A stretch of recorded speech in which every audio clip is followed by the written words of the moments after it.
so much. I love you so much. I love you so much. I love you so much.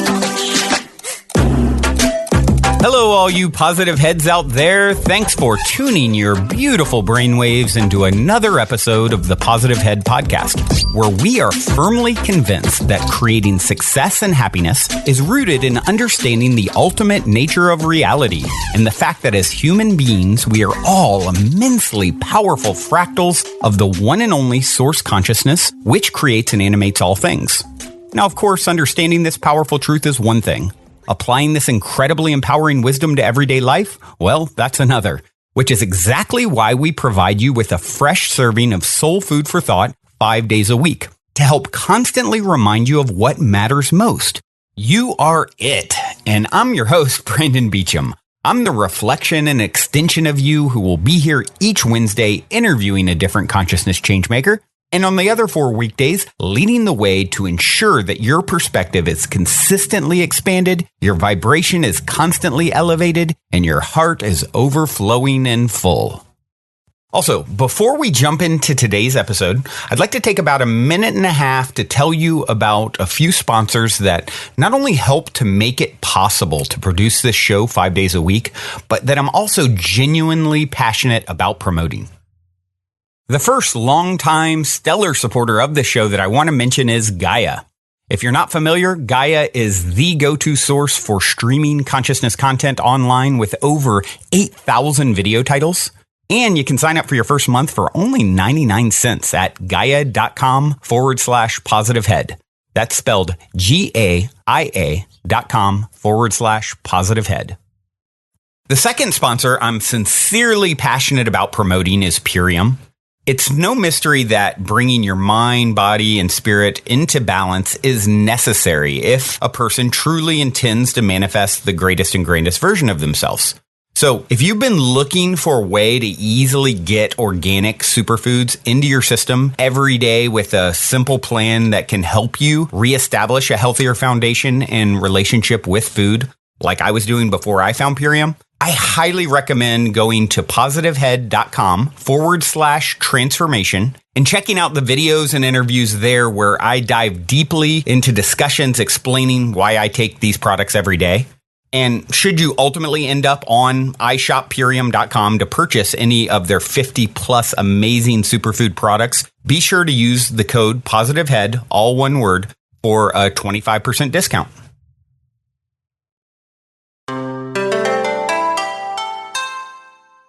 All right, all you positive heads, welcome, welcome. Here we grow again. Is a fantabulous Thursday here in the studio as I record. We are living the dream collectively. A little synchronicity around dreaming today. Couple things. Let's just dive right in, shall we? First, I'm going to share a story of what feels like some communication from beyond the veil. And this is sort of an extension of what happened.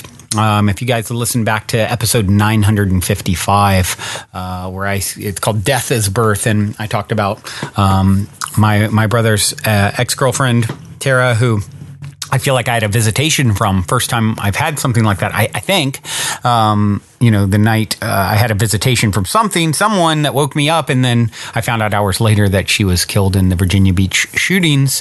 I went into great detail in that episode about what a lovely, amazing soul she continues to be, and my thoughts on death and everything like that in episode 955. Well, and then there was a bunch of synchronicity that happened leading, after that initial encounter, the days after.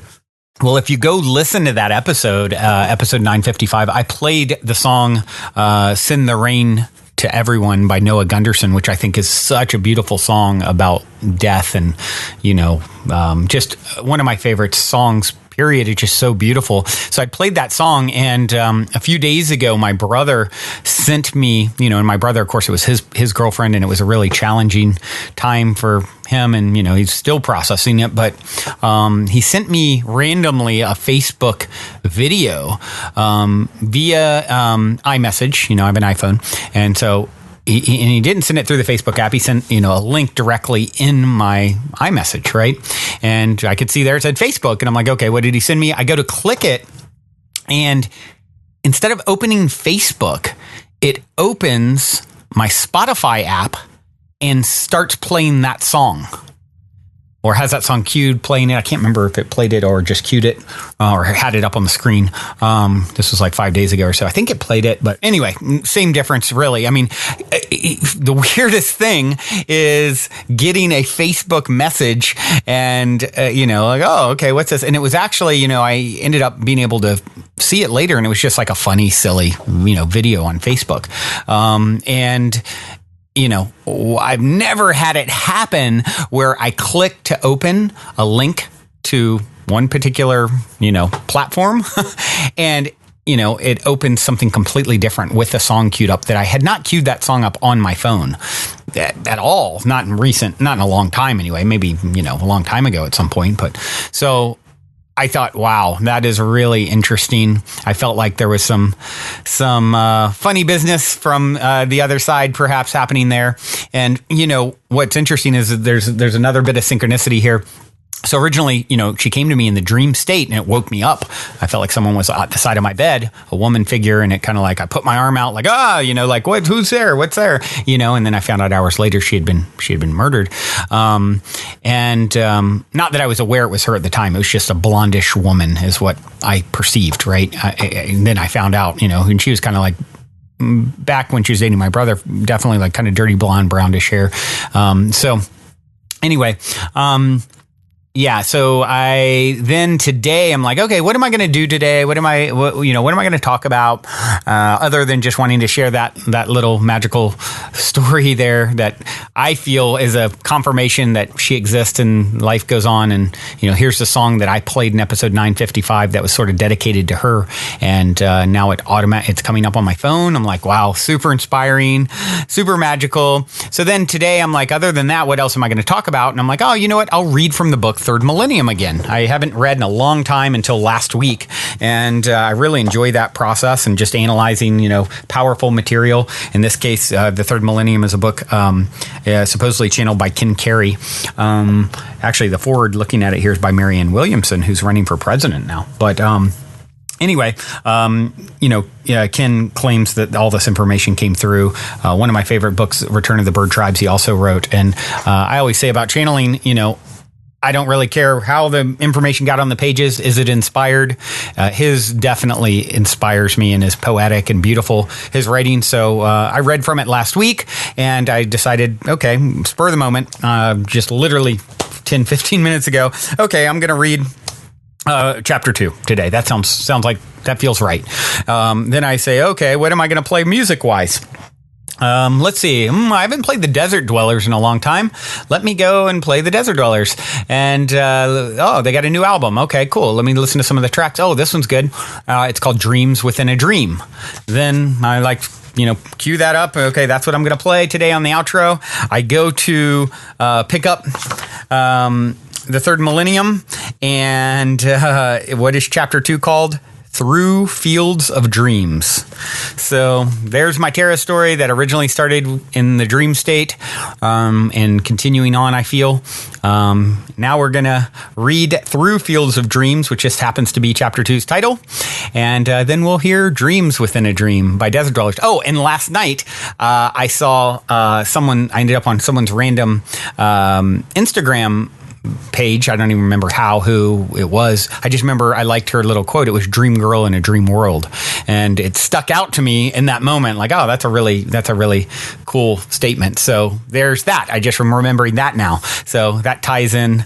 Dream Girl in a Dream World. We are all in a dream, right? This is God dreaming, as I like to put it. It's like, this is a dream God once had. You are a dream God once had. That's how how powerful and beautiful you are. Like, you could have been anything. If you are one with the source that creates and animates all things, which I strongly feel is what the heck's going on here, and I think you do too, most of you listening, think about that.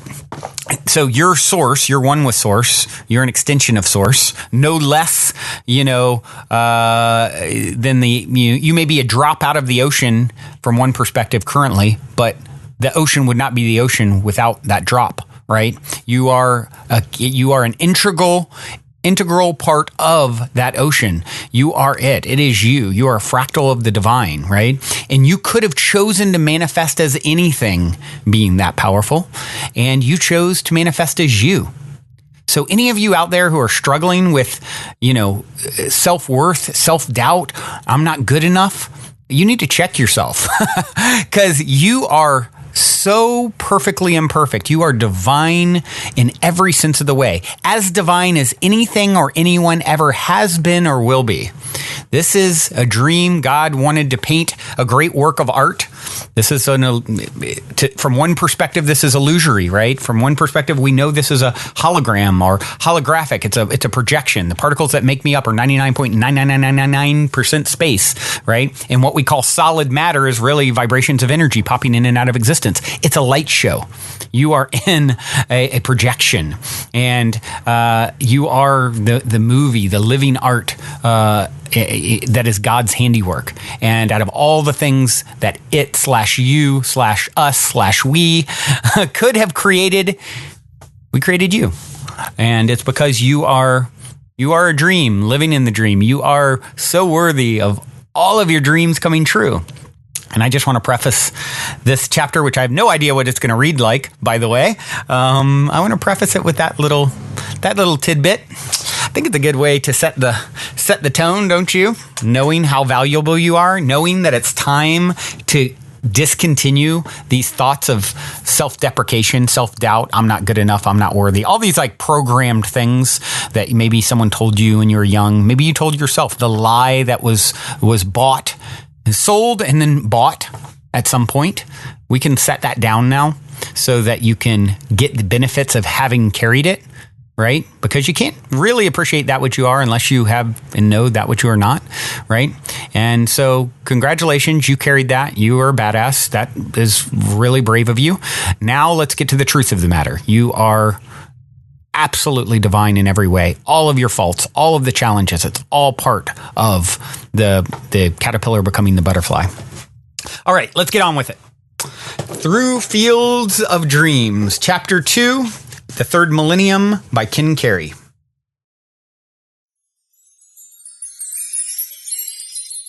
To you, it must seem long ago, the time before your embarkation, before you journeyed through the matter fields to surface on this world.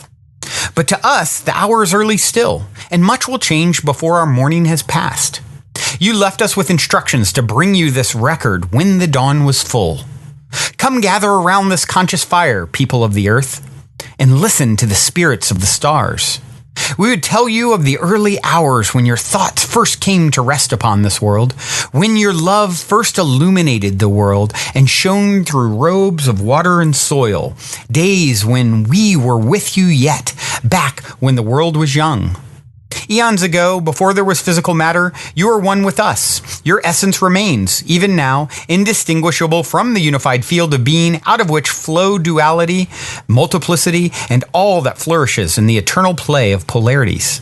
In oneness with the eternal source and flowing, fluid realms of all spectrum light and love, we lived together in the early ages of the morning. Together we shared a common I. As waves of energy we flowed through fields of dreams, the landscape of our eternal home. There was a game we would sometimes play, an elementary energy exchange, an early form of relationship. A segment of source energy would break itself free from the main body and assume momentary individuality, personifying selected frequencies in order to experience relationships with others who had done the same. From the realm of eternal unity, we chose frequencies, hues, and rates of vibration. Like crystals of snow forming in a stratospheric cloud, we personified them in the field of our common being. Our locations created space, our movements time. The first personification of the eternal one brought forth the second personification, and instantaneously the third. For the very thought of coalescing consciousness into an other immediately evoked a definition of one that was not one alone, but rather one including other. In the language of light, our word for other has no singular form, while both one and infinity are represented by the same word. The Trinity we know as our source is not three beings alone, but three beings included within them all beings. Its second and third person contain the two primary divisions that include all creation. Its first person embraces the two and all that they contain, extending far beyond their dimensional worlds, so far beyond it cannot be conveyed in human terms. Just to add out here instantly, I don't know about you guys, but I think of the Bible, the Holy Trinity, right? God the Father, the Son, and the Holy Ghost, right? So very interesting perspective here. The biases of human languages imply that there was a linear sequence to the unfoldment of the one through Trinity into multiplicity. But in reality, this occurrence was and is as instantaneous as a thought intrinsic in the very nature of being, a thought that takes no time to appear. A thought, therefore, that has appeared many times before. Throughout eternity, this thought comes into being again and again. While it is sustained, time also comes into being. When it is no longer animated, time ceases. The creation of specific beings or angels to sustain this thought over an open-ended stretch of time brought forth the steady stream of cumulative creation that has made possible and given birth to this present universe. Though there is no linear sequence to the unfoldment of the one into the Trinity, and indeed no linear sequence to the unfoldment of the eternal being into cherubim and seraphim, thrones, principalities, and multiple personifications of eternal spirit, a linear sequence of events did occur in the spirit world prior to the first physical manifestations of light, sound, and matter. As a fetus experiences a gestation in the invisible realms before entering the stage of the visible world, so too do light, sound, galaxies, and all that they contain. Only after experiencing a cycle of development on the finer, more subtle frequencies of being, filling those realms to the full, do they spill over into physical objectification. In much the same way, there is an invisible sequence of cause and effect that preceded your tumble into visible history. To rise again to your native levels of understanding, you must in a certain sense reverse that process. You can reverse the process without conscious understanding. A child's trust in the inherent benevolence of life is all that is required. Oh, I love that. I'm going to say that again. A child's trust in the inherent benevolence of life is all that is required. However, given your historical tendency to gravitate towards behavior based upon conceptual knowledge, it would be well for you to have at least some understanding of the decision that led you to inhabit the image worlds of these semi-conscious primates. If you are blessed with a child's trust and your mind does not trouble you with questions of how you came today to be so biologically clothed, move on to the chapters that follow this. Yet, if a day comes when your mind needs to be calmed with a reminder of what it has not forgotten in its depths, know that a reminder is here for you in this account. If at any point in this narrative your spirit wants to fly more quickly than these words, move on. These words are offered to free you, to lift you. Skip over passages that may appear too detailed. They are for another time, if you need them, and only if you do. The weather is not the same today and tomorrow, and neither is the weather that keeps your conscious thought alive. On stormy days, more detail will help you navigate true. You may then need these thoughts to fix your compass by. On days of sun and wind and open sea, the words you need to guide you are few.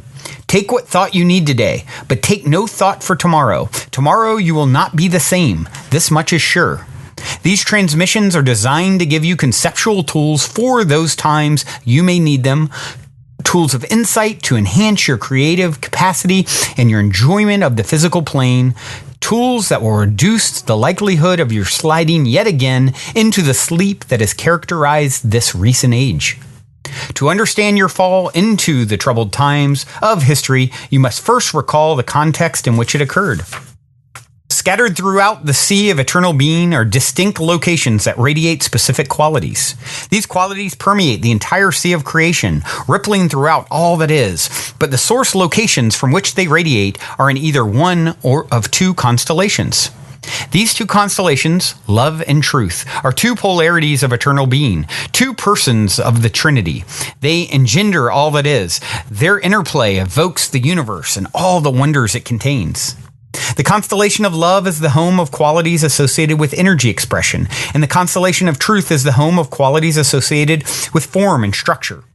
These two polarities overlap and interplay. Neither is devoid of qualities originating in the other. The radiations of each quality permeate the entirety of both constellations, but the source from which each quality radiates is located in one constellation or the other.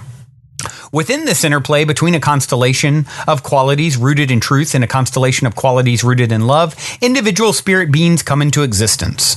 It is within this context that your current cycle of individuality began. Each spirit being forms around specific frequency radiations of eternal qualities, consciously personifying them.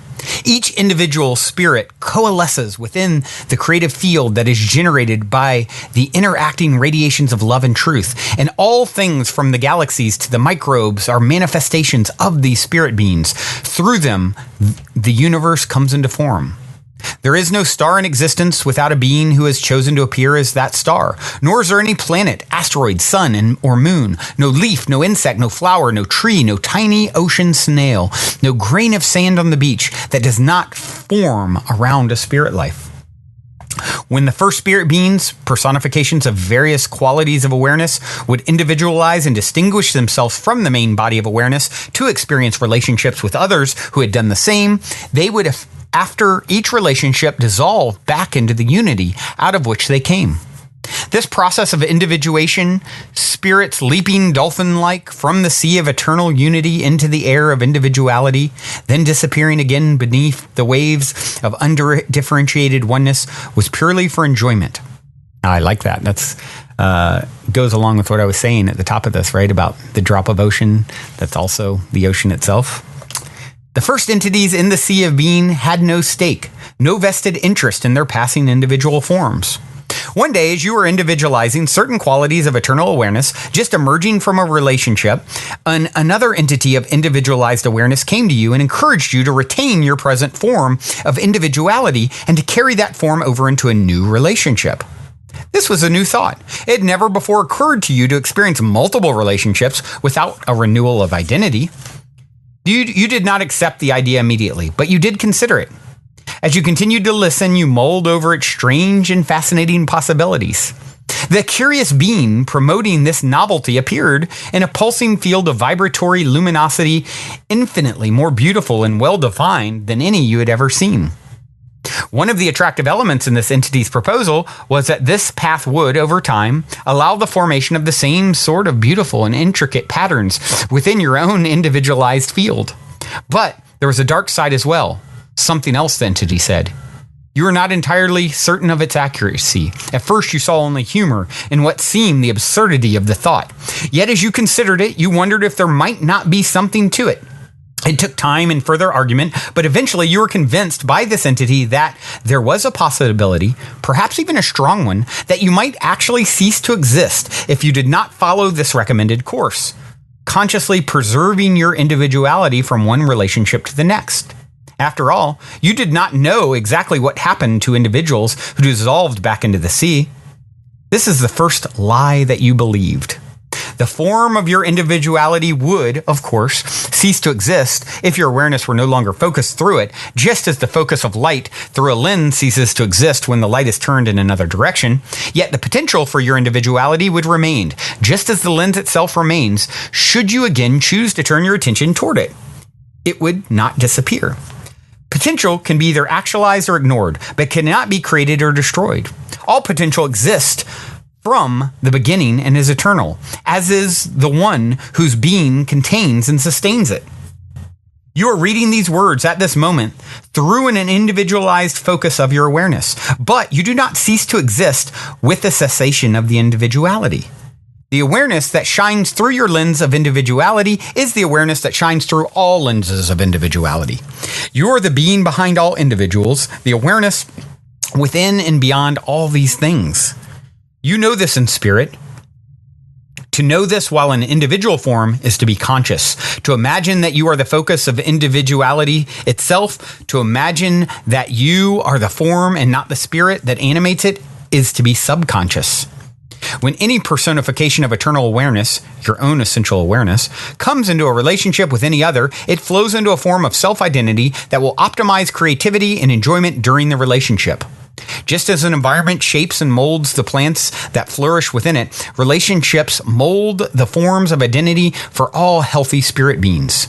Since relationships are ever-changing, healthy identities are ever-changing as well, flowing from moment to moment, assuming the forms most suited to creative exchange. In a healthy state, continuity of identity occurs on the level of spirit, not on the level of form. Your fall from awareness of your eternal nature into the illusion of separation was not a single event. It was a gradual and, at first, a very subtle process. It began when you chose to retain a specific form of identity after the experience that had molded that identity had passed. Choosing to bring a past-centered identity into a present experience reduced your sensitivity to the influences of the new moment. The new relationship could no longer guide your sense of self into identity patterns conducive to optimal interaction. Consequently, as you will see more clearly as our account progresses, your very presence was reduced along with the clarity of your perception. You quickly found that an identity based on memory of the past had to be consciously sustained. Unlike natural, healthy identities, which formed and dissolved without conscious effort, an arbitrary, past-oriented sense of self required maintenance. You began to take yourself more seriously. You began to think of yourself more as the external form of expression and less as the spirit behind expression. You began to give your individual identity greater importance than was its due. You overlooked something vital. You forgot that you have the ability to individualize the quality of self perfect for each occasion. Overriding the natural process through which your sense of self spontaneously flows into organic expression, your presence, though in reality still coming from the eternal source, was no longer a clear extension of that source. Yet this was very subtle at first, merely a slight off-center shift of emphasis. After a time of many relationships upon the higher frequencies of the spirit world, you traveled with the others of your light circle toward the central region of the constellation of truth, the region known as the fields of structure. You entered the awesome and wonderful realms where the processes of materialization were occurring. In the fields of structure, the thoughts in which you conceived yourself gradually began to draw to them the tiny crystallized particles that blew up from the region of stars far below. Many of us have gone through this materialization process consciously, identifying with matter only when we chose, keeping our original sense of spirit self intact, remaining integral, whole, wholly connected with the Great Spirit, acquiring material clothing for purposes of creation and enjoyment, but never forgetting ourselves, never confusing the wearer of the robe with the fabric of the robe. But your habits of identity were such that this was not your experience. As particles of matter were drawn to your biogravitational thought fields, you began identifying with what was becoming an increasingly tangible form. As they were gradually clothed in successive layers of molecular structure, you began to see the thoughts of individuality that you had chosen to hold beyond their time. You were fascinated. They were very beautiful. Within the luminous field of energy that distinguished the focus of your attention, a body began to take shape. The first particles that gave it form were extremely fine and subtle, smaller than the finest molecules. You identified with the swirling patterns they formed within your energy field, these early forerunners of cells and organs. Until this point, your central motivation had always been love. It is true that it had been qualified from time to time by a sense of curiosity that was not always in your best interest, but there was an innocence about it and certainly no selfish or fearful intent. Even as your etheric body formed within you, your motivation remained primarily centered in love. But as you played around the edges of the fields of structure, and identified with ever more tangible and beautiful sheaths of shimmering individuality, you would occasionally entertain in your consciousness a whispering of doubt, a whispering so effervescent, so subtle, so much at the periphery of your thoughts that you hardly noticed it at first. I am supported by this sea, whispered the doubt, this sea of universal being. But what if someday it is no longer here? Will its support always continue? Will it sustain my awareness forever? Does it care for my individuality? For these beautiful forms and patterns that my thoughts are creating within me? These patterns are what makes me unique. I've been watching them for so long, I am not entirely sure anymore what I would be without them. What if the sea of being, great and benevolent though it is, were to dislike my growing sheath of tangibility? What if a time comes when the sea is gone and I find myself alone? As time passed, the whispering became so familiar that you assumed such thoughts were your own. Already confusing your sense of self with the thought formations that swirled within your awareness, you now began to feel protective towards those formations, to feel anxiety for them and for yourself. So it was that you entered the astral realms, identifying not only with the prior thoughts and experiences, but also with emotional energy patterns that did not always originate in the pure currents of perfect love. The knowledge that the others of your light circle were focalizations of the same awareness you knew as your own gradually began to fade. For the first time, you began to perceive others who did not seem to have emerged from your own root being. Actually, these others were beings just like yourself. Some would complete their courses and return in time to the field of unity, but others were gathering layers of experiences without the natural relinquishing of form that characterizes and renews all healthy identities. Like you, they soon found that tension was required to hold on to their images and memories. They also found it increasingly difficult to distinguish these past impressions from their sense of self. They lost contact with the creative currents of renewal that are designed to recharge periodically all aware creatures, keeping them clear-sighted, alert, and in communion with the source. Simultaneously, these entities, and there were many of them by now, found themselves growing bodies of increasingly dense form. Meanwhile, there were others of us in these fields of dreams who watched this behavior from afar. We saw many of the playful, happy beings whom we knew as our companions and friends, one by one becoming dull, serious, afraid.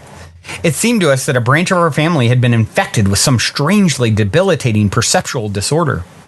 We attempted to communicate telepathically with them, as we did with one another, but we found that we did not understand the strangely biased dialects of their now significantly altered thought processes.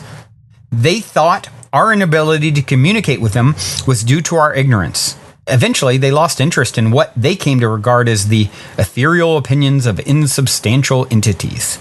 Yet we could see growing dis-ease and unhappiness recorded even more graphically in their developing bodies.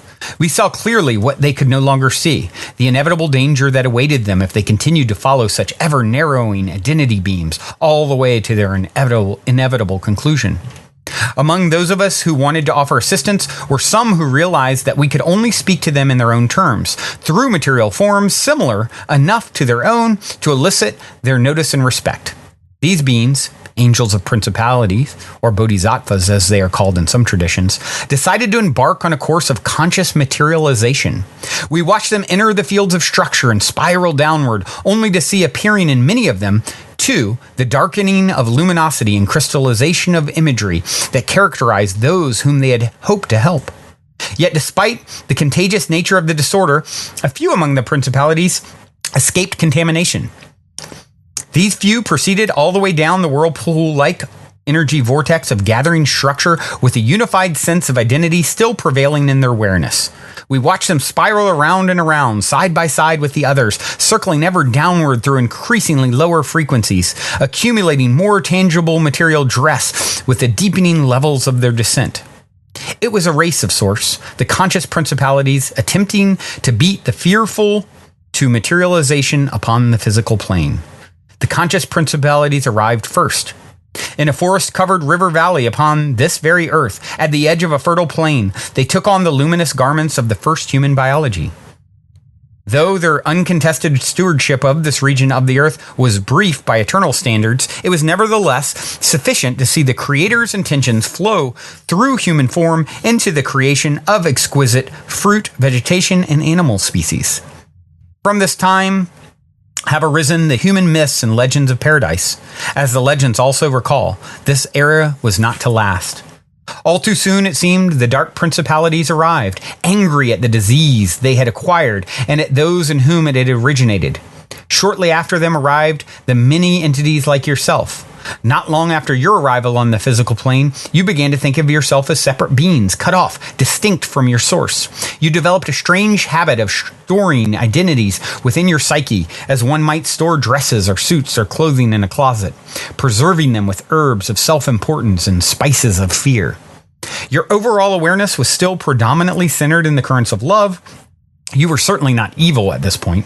For many centuries, you continued to share the same equatorial region of the earth, both with the fallen principalities and with principalities who had not lost their eternal awareness, all of you in human form.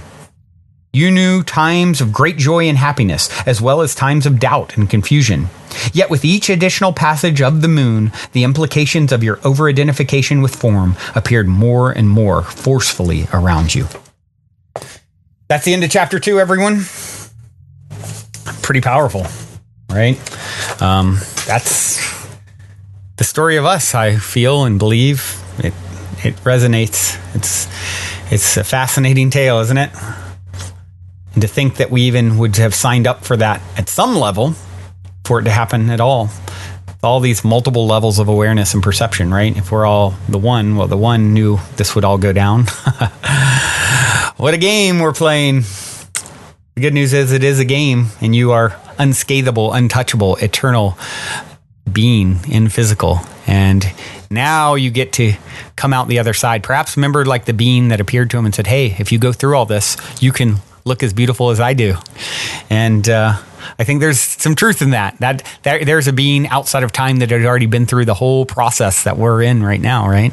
And it was like the ending process talking to the beginning process, soul, in a sense, perhaps. We all end where we begin, I believe. What a game. What a way to spend eternity. I'm glad I'm spending it with each and every one of you. That's for sure. Thank you for showing up and being here in my dream world. It's a pleasure to be in your dream world.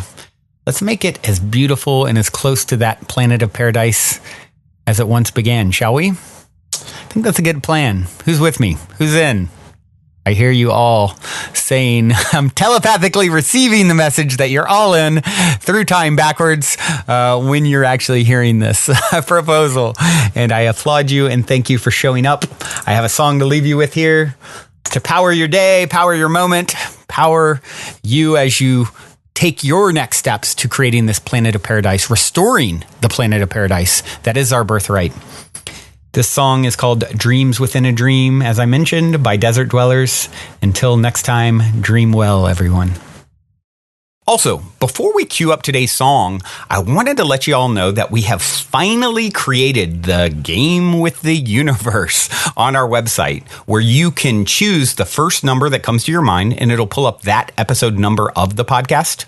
I've been saying this is a great way to co-create synchronicity and magic with your higher self for quite some time by doing this manually.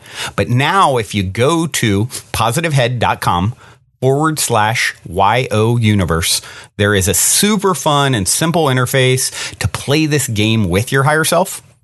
I firmly believe just by setting the intention to play in this way, it opens up the door for magic, and it's a synchronistic way to hone in on nuggets of wisdom out of the huge catalog of episodes that are specifically appropriate for you at this time in your journey to becoming the next greatest and grandest version of yourself. And it also makes for a super fun way to engage and invite friends, family, people on social media to check out the podcast as well. So be sure to check out positivehead.com/YOUNIVERSE and be sure to tell all your friends so they can play a game with the universe, which also helps the show to reach new people, which I greatly appreciate. And as a quick reminder, be sure to also check out positivehead.com/transformation if you're curious to learn more about Purium superfoods and why I take them every day. On this journey of becoming the next greatest and greatest version of ourselves that we have all embarked upon, I can't stress the importance of managing your physical vibration enough. And quite honestly, Purium has put together the simplest plan I've found to do so, and I'm sincerely excited to share it with all of you. Lastly, if you're craving more consciousness elevating content, be sure to check out Gaia, which is my personal go-to source for streaming consciousness content on the web, where you can stream an incredible 7,000 plus exclusive videos covering 5,000 years of wisdom. As you all hear me constantly say, it's a daily conscious effort to maintain an elevated vibration. And if you're looking to journey deep down the rabbit hole to do so, then Gaia is the best place I know of to do it, period. And you can sign up for your first month for only 99 cents at gaia.com/positivehead. That's spelled GAIA.com/positivehead. Check it out.